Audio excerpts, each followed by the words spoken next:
After the Declaration of Independence in 1776 and the following success in the War of Independence, the United States remained a dormant great power.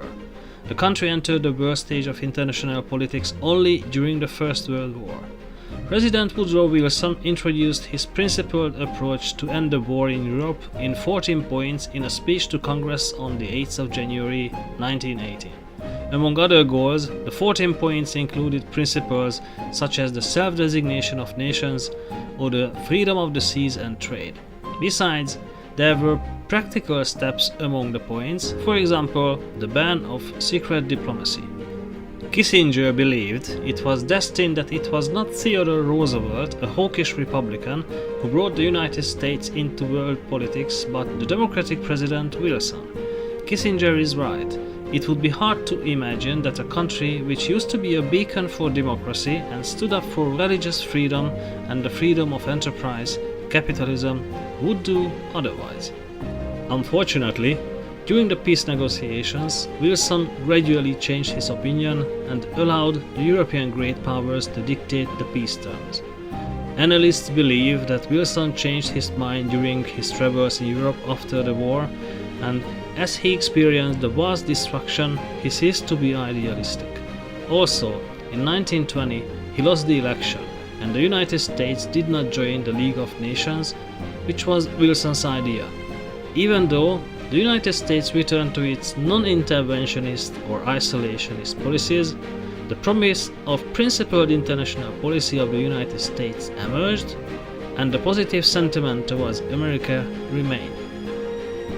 It was during the Second World War when the United States stood up for the world order.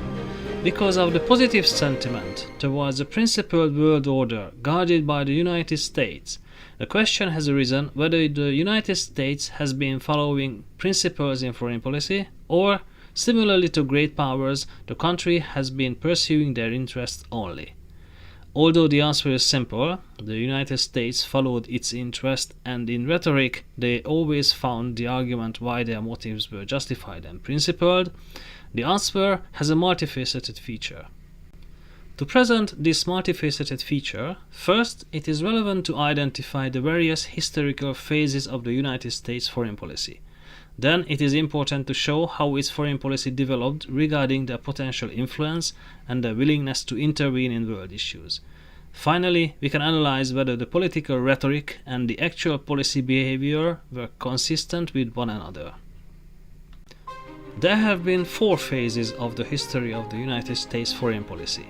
First, Phase 0 between 1783 and 1917, when the country was a potential great power, however, remained dormant and did not participate in world politics actively. In this period, the country's influence was minimal in the beginning, however, it was growing during the 19th century. The second period, Phase 1, occurred between 1917 and 1945, when the country already had a strong influence over world issues, however, was not highly enthusiastic to participate in world politics. It was not a fully isolationist period because, when the necessity demanded, the country did intervene. We can mention the Dawes Plan in 1924 to assist Germany with financial aid, so the world economy would not collapse early in the 1920s. In this period, the country did participate in World War II, but overall, the willingness to stand up to secure world peace was not significant. In the third period, in Phase 2, after the Second World War until 1919, the United States enjoyed the largest influence over world politics, and the country was also willing to intervene to secure the world order. This was the pinnacle of the United States as a civilization. After 1990, however, it is possible to identify the final stage, Phase 3 of the United States foreign policy. In this period, the country's influence and sheer power are declining in relative terms. In 1994, Kissinger published his main work, Diplomacy. In this epic book, he argues that the United States should accept that the country would be equal among other great powers. Kissinger believed the United States, Europe, Russia, Japan, China and India would grow equal in power, and the multipolar world would emerge. In this world, the United States should limit its own ambitions and behave accordingly. However, it seems the country still has high ambitions to remain the first among equals. This will eventually lead to contradictions and tensions. We can also show these phases graphically in a matrix. The columns of this matrix show the influence or the real power of the country, while the rows shows the willingness to participate, the overall activity in world issues. Moving clockwise in the matrix shows the historical development of the United States foreign policy character. The first box refers to the zero phase of their foreign policy. This changed by the First World War and the first phase began. In this phase, the policy was not inherently consistent. Even though they had strong influence, they merely wanted to use it until the end of the Second World War. Then this changed, and the policy became consistent again, with power relevant to influence global issues and the willingness to apply this power. The risks of the United States foreign policy behavior arrived after 1990, when the potential power of the country is decreasing proportionally. However, the intention to dictate global issues remains strong. The foreign policy apparatus of the United States should realize that it is necessary to give up partially their global ambitions and move to a qualitatively different state. This would mean accepting to be equal among others. France and Great Britain could go through such a transition phase when they were gradually giving up their colonial dominance. In 2024, it is uncertain how the United States would go through such a change. Giving up colonial ambitions was not free from armed conflicts, especially in the case of France. Whether the United States would accept the loss of its global influence in a peaceful way is the $1 million question of the 21st century. The proxy wars in Ukraine and in the Middle East suggest otherwise. The following matrix presents another logical analysis about policies. The columns of this matrix show whether the actor speaks about national, unilateral interests or emphasizes multilateralism where multiple actors' interests are considered. The rows shows if the actor makes steps unilaterally or multilaterally. The logic of the development moves clockwise here too. Most states remain nationalistic even rhetorically. Therefore, most of them are in the first box. Those that recognize the necessity of pursuing multilateral policies that are morally better are in the second box. They still act as nationalistic actors, however, they at least realize that they should look good. Many people might think this is wrong because it is hypocrisy.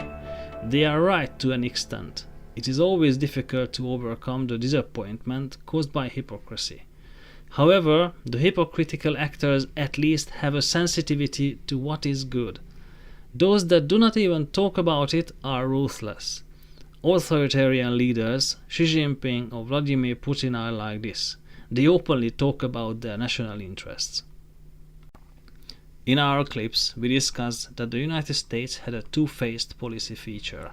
They acted according to what their national interests suggested. However, in rhetoric, they always emphasized why their steps were multilaterally desirable. They always found right reasons for their policies. Nevertheless, they have not got to a stage where they would constantly align their acts to their multilateral rhetoric. This happened only temporarily, for example in the case of the extension of NATO towards Eastern European countries. These honest multilateral steps were not frequent. Still, with emphasizing multilateralism, the United States achieved the morally best international policies among great powers. There is an interesting box in the matrix when the actor talks about national interests but eventually acts on multilateral basis. Some might think it is schizophrenic, however, it does happen. For example, before the EU summit in January 2024, Hungarian Prime Minister Viktor Orbán talked about Hungary's national interests and the possible veto against financial aid for Ukraine. During the voting process, however, Hungary voted for the assistance program. The conditions of how these events occur usually involve a certain degree of coercion. Orban likely realized that his room to maneuver ran out. Without coercion, these events usually do not happen. Finally, it is crucial to note that when Donald Trump announced the America First agenda, that is morally a step back in the US foreign policy. Many people believe that Trump is sympathetic because he is honest. It is not true. He is just not sensitive to his own brutality. The trend with Donald Trump ignoring the necessity to appear good is concerning. This ignorance is represented by Trump's intention or threatening that the US would not guarantee the safety of those NATO member states who do not pay 2% of their GDP on defense. Although the promise of the US nuclear umbrella was never tested in practice, threatening by the possible withdrawal of this promise is apparently worse morally than it would be otherwise. Nevertheless, Trumpism became mature by 2024. Those economic trends that caused by the majority of the white male population lose their career prospects both by free trade deals and migration of cheap labor force are crucial for the entirety of the United States. This is a major turning point in US history. Donald Trump merely represents the zeitgeist. Without him, there would be someone else who would run for presidency with a similar program to keep what is still beneficial for the US of the achievements of globalization, but reverse those trends that are detrimental. Trump's vice president candidate J.D. Vance is even more Trumpist in this sense. Therefore, in the future, the United States foreign policy would be rather reminiscent of the colonial British Empire.